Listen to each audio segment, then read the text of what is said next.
ओम नमस्ते जी। आज का वैदिक विचार ऋग्वेद के दसम मंडल के 117 सूक्त के छठे मंत्र से लिया गया है। केवलाघो भवति केवलाघी, अर्थात संसार में जो मनुष्य अकेला अन्न खाता है, भोजन करता है, वह पाप का भागी होता है।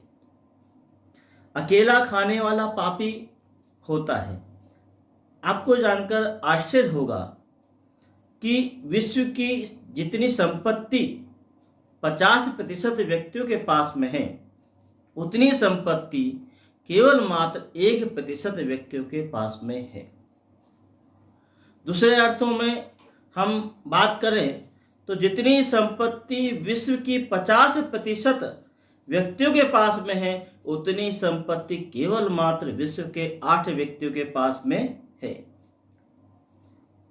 और वही बात यदि हम भारत के विषय में करें तो भारत में जितनी संपत्ति 1% व्यक्तियों के पास में है, अर्थात 1% अमीरों के पास में उतनी संपत्ति है जितने कि 58% भारतीयों के पास में है। संख्या की दृष्टि से यदि हम देखें तो 70% आबादियों के पास में जितनी संपत्ति है, उतनी केवल मात्र 57 व्यक्तियों के पास में पूरे भारत की संपत्ति है। बंधुओं, कितना आश्चर्य है कि संसार में 1% व्यक्तियों के पास में 50% संपत्ति का कब्जा है। बंधुओं, वेद का मंत्र, वेद की सूक्ति यह कहती है कि केवलाघो भवति केवलाघी। समाज के अंदर जो अकेला खाता है, समाज में जो व्यक्ति दूसरों को न दे करके, दूसरों को न खिला करके अकेला खाता है, वह पाप का भागी होता है।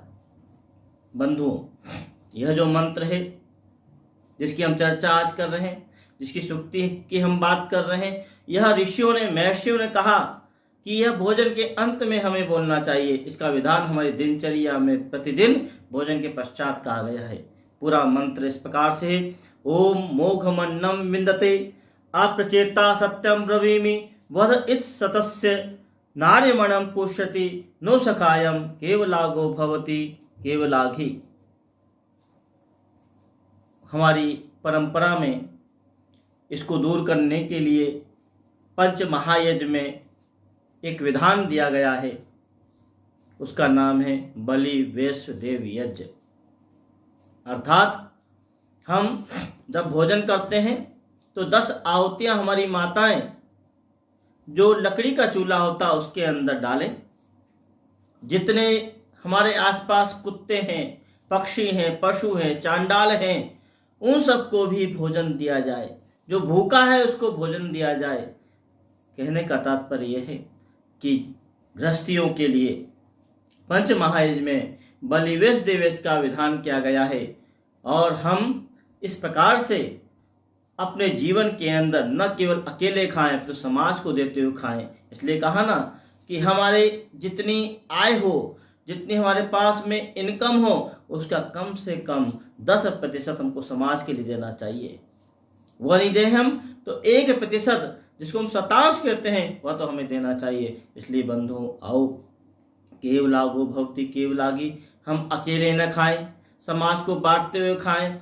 और विश्व के अंदर यदि हम यह चाहते हैं सब सुखी रहें, हम सुखी रहना चाहते हैं, तो बांट के खाएं। इसलिए वेद का यह उक्ति कहती है केवलाघो भवति केवलाघी।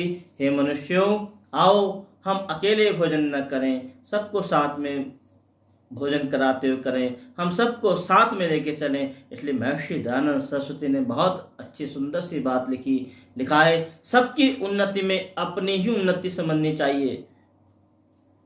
प्रत्येक को अपनी ही उन्नति में संतुष्ट न रहना चाहिए।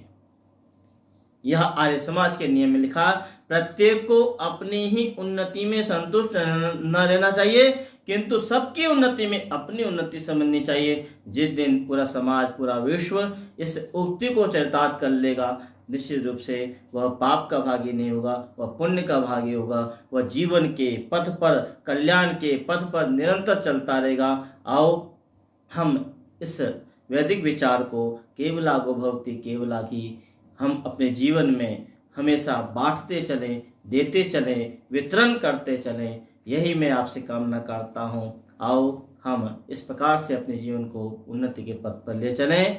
आप सभी सुन रहे हैं वैदिक राष्ट्र यूट्यूब चैनल पर आज का वैदिक विचार। आप इस यूट्यूब चैनल को अधिक से अधिक देखें। आपके पास में किसी भी प्रकार की वैदिक शंकाएं हैं, उसका समाधान करने के लिए यहाँ आप भेजें और आध्यात्मिक, सामाजिक और राष्ट्रीय चिंतन को सुनने के लिए, विषयों को सुनने के लिए आप वैदिक राष्ट्र यूट्यूब चैनल सब्सक्राइब करें। धन्यवाद। ओम शांति शांति शांति। ओम।